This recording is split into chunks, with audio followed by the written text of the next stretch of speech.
Deuxième journée d'essai à Indianapolis en vue de la 107e édition des 500 miles qui aura lieu le 28 mai prochain, et on retrouve une nouvelle fois une voiture de Chip Ganassi Racing en tête, cette fois-ci celle du vainqueur de l'an dernier, Marcus Ericsson.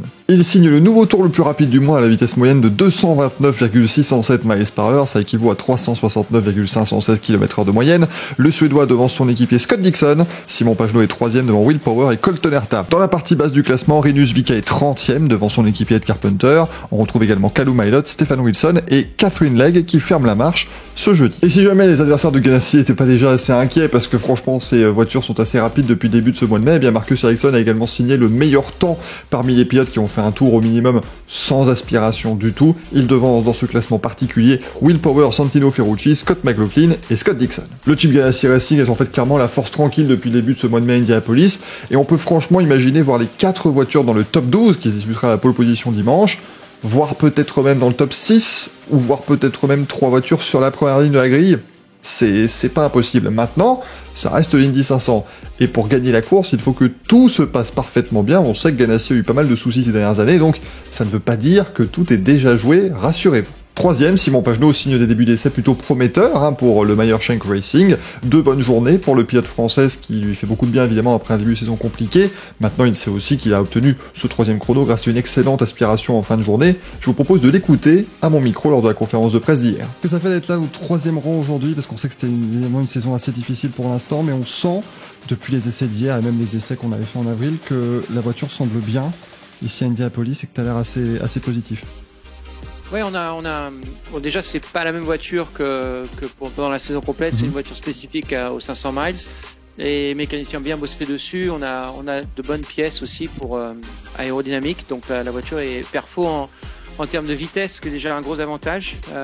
Et dans le trafic, on se sent bien aussi, donc il y a de bonnes choses à faire. Aujourd'hui, je me suis senti bien à l'aise. Hier, on a bien travaillé de manière très studieuse.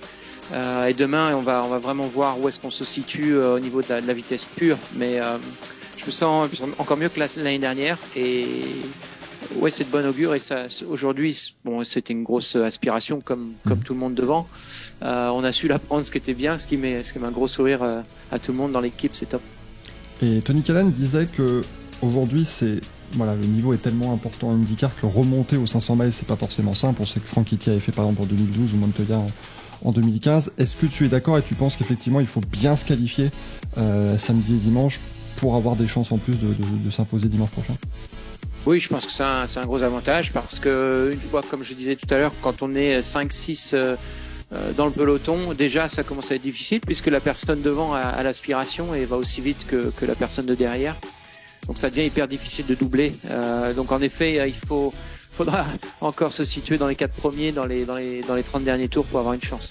Comme Simon Pagenaud, un autre pilote qui connaît un début de saison extrêmement difficile, il s'agit de Conor Daly, le pilote américain du Ed Carpenter Racing, qui, comme son équipier Rinus VeeKay, a vraiment du mal en ce début de saison. Maintenant, l'arrivée à Indianapolis semble lui redonner quelques couleurs. Avec le 6ème temps au classement général de ce jeudi, ça a de quoi lui donner pas mal d'optimisme pour les jours à venir. On l'écoute là aussi. It's been a very, I'd say, difficult season and start of the season for ECR. How confident are you coming back here at the Speedway and seeing that the rhythm is coming back and we see that the cars are still pretty fast around this place? Well, I mean, it just shows that, like, Rinus and I haven't forgot how to drive, thankfully. There's been a lot of difficulties this year, and when we come here, though, it's been a great 2 days. It's been fun. It's more fun to be competitive as well, so, appreciate the team, the effort that they've put in here.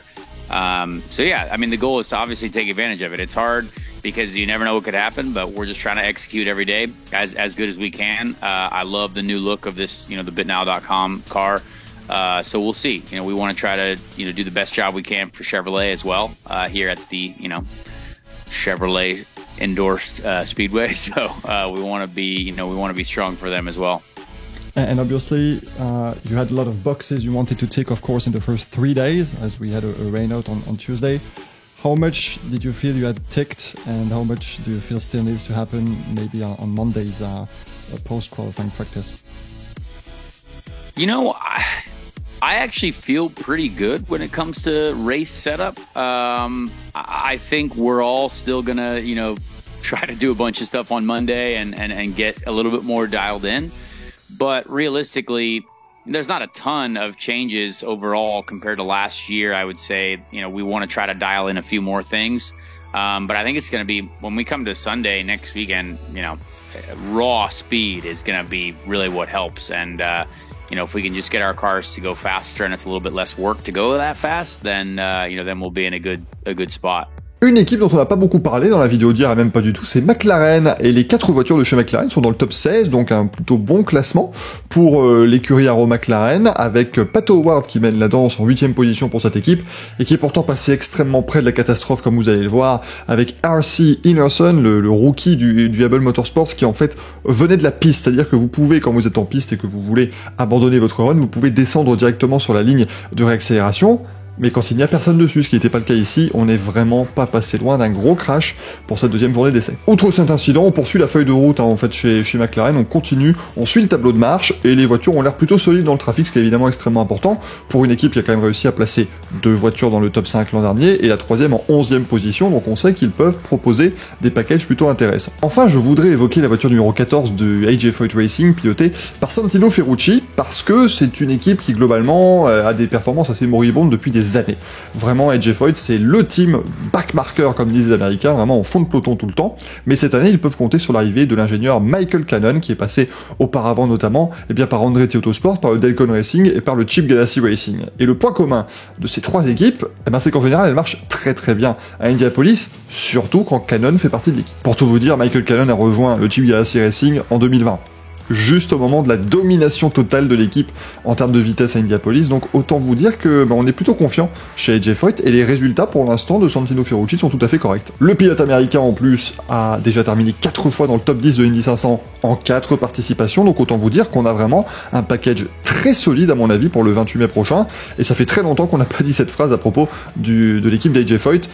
Tony Kanaan avait joué la gagne en 2018, mais sinon, c'est plutôt des vaches maigres. Aujourd'hui, pour terminer cette vidéo et continuer un petit peu ce petit guide des 500 miles d'Indianapolis, je vais vous parler du Fast Friday, parce que c'est aujourd'hui, c'est le vendredi qui va vite, globalement, et comme on est vendredi, ça tombe bien, puisqu'aujourd'hui, on ne pense plus du tout au réglage de course. On ne va se concentrer que sur les qualifications de ce week-end, puisque le règlement impose dès aujourd'hui jusqu'à dimanche de rouler avec le niveau de boost élevé sur les moteurs, c'est-à-dire qu'ils vont produire plus de 100 chevaux en plus.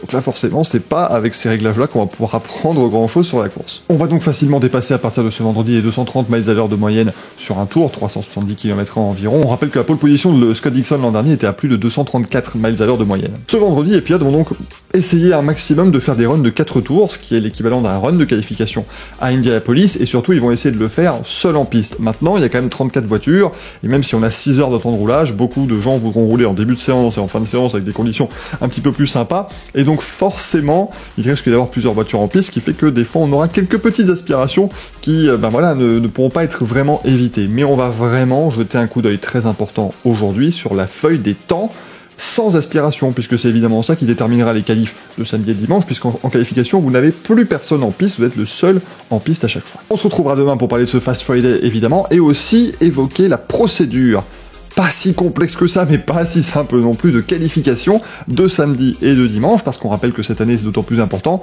que 34 voitures sont engagées, mais seules 33 prendront le départ de Indy 500 le 28 mai prochain. Un pilote, ou une pilote, si c'est Catherine Legge, quittera déjà la grille dès dimanche soir et ne participera pas aux essais de lundi, de vendredi et à la course de dimanche prochain.